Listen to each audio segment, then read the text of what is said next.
السلام علیکم dear listeners, novel اباکا کی نیو ایپیسوڈ میں آپ کو ایک بار پھر سے خوش آمدید۔ ویڈیو کی طرف بڑھنے سے پہلے اگر آپ میرے چینل پر نیو ہیں تو چینل کو سبسکرائب کر کے بیل آئیکن کو پریس کر دیں تاکہ آپ کو ملتی رہیں لائبریری وائس پہ آنے والی اچھی نئی اور منفرد کہانیوں کی اپڈیٹس۔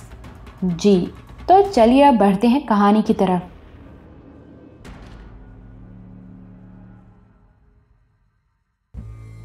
منظر جعفر کی احرام نما رہائش گاہ کا تھا۔ جعفر کا پورا نام جعفر داراب تھا۔ اس وادی کے انتظام میں اسے نہایت اہمیت حاصل تھی۔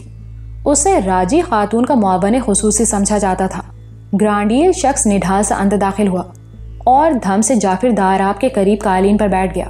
اس کا گلا پیاس سے خشک ہو رہا تھا۔ جعفر داراب نے پوچھا، کہاں چلے گئے تھے جابر خان؟ گرانڈیل شخص جس کا نام جابر تھا اور جو وادی کے محافظ دستوں کا سربراہ تھا بولا، قید خانے گیا تھا، ایک اہم خبر لایا ہوں، لیکن ایک شرط سے سناؤں گا، 2 گھونٹ پانی پلاؤ۔ جعفر داراب نے خشک لہجے میں کہا، جابر تم جانتے ہو اس وقت پوری بستی میں راجی خاتون کے سوا کسی کے پاس ایک بوند نہیں، میں کہاں سے لاؤں گا پانی؟ راجی خاتون کے پاس کہاں سے آتا ہے؟ اگر اس کے پاس ہے تو تمہارے پاس بھی ہے۔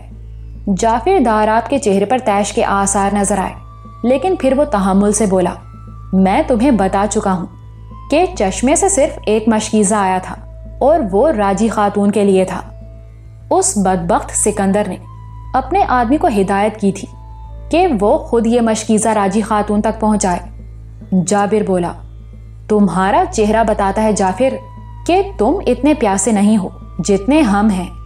بہرحال تمہارے لیے یہ اہم اطلاع ہے کہ ابھی ابابکر جو 3 قیدی لایا ہے ان میں سے ایک شخص اس بات کی ذمہ داری لے رہا ہے کہ وہ سکندر کو چشمہ چھوڑنے پر مجبور کر سکتا ہے، بلکہ اس کا کہنا ہے کہ سکندر یہ وادی ہی چھوڑ جائے گا اور کبھی واپس نہیں پلٹے گا۔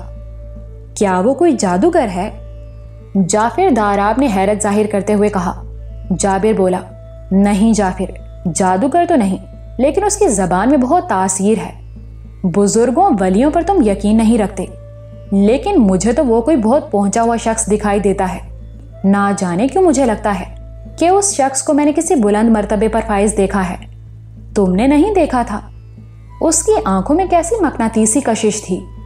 جعفر داراب بولا، کچھ پتا تو چلے وہ اس بدبخت کو کیسے راہ راست پر لائے گا؟ جابر پرسوچ لہجے میں بولا، میرا خیال ہے جعفر وہ ایک مذہبی شخص ہے اور مذہبی لہجے میں بات کرے گا۔ تم جانتے ہو ویسے بھی ہندوستان کے لوگ مذہب کے معاملے میں جذباتی ہوتے ہیں۔ جعفر بولا، تو یوں کہو نا وہ ایک مولوی ہے اور واعظ و نصیحت کرے گا۔ نہیں جابر، جیسے ہم ہیں سکندر بھی ویسا ہی ہے، پتھروں پر شبنم اثر نہیں کرتی۔ جابر نے کہا، جعفر میں ایک اور بات سوچ رہا ہوں، جس وقت اس شخص نے سکندر اور اس کے ساتھیوں کو باتوں میں لگا رکھا ہو، کیوں نہ ہم چشمے پر حملہ کریں؟ یہ بات سن کر جعفر کے چہرے سے بیزاری کے آثار معدوم ہو گئے۔ اس نے تعریفی نظروں سے جابر کو دیکھا اور کہنے لگا، تمہاری تجویز قابل غور ہے۔ جابر حوصلہ افزائی پر بولا، یوں بھی ہمارے پاس وقت تیزی سے کم ہو رہا ہے، اگر 1 آدھ پہر اور گزر گیا تو ہمارے آدمی نیم جان ہو کر تلوار اٹھانے کے قابل نہیں رہیں گے، اور یہی سکندر شاہ چاہتا ہے۔ جعفر داراب بولا، تو ٹھیک ہے، تم اس مولوی کو سفارت کاری کے لیے تیار کرو، اس کے بعد ہم دونوں حملہ کرنے والے دستوں کا معائنہ کریں گے۔ انہیں گرفتار ہوئے اب 1 پہر ہو چکا تھا، عصر کا وقت تھا۔ سلطان جلال نے نماز پڑھ کر سلام پھیرا اور کوٹری کے آہنی جنگلے سے باہر دیکھنے لگا۔ جابر خان اپنے آدمیوں کے ساتھ اسے لینے آ گیا تھا۔ سلطان نے اسے پہلے ہی بتا دیا تھا کہ اباکا اس کے ساتھ جائے گا۔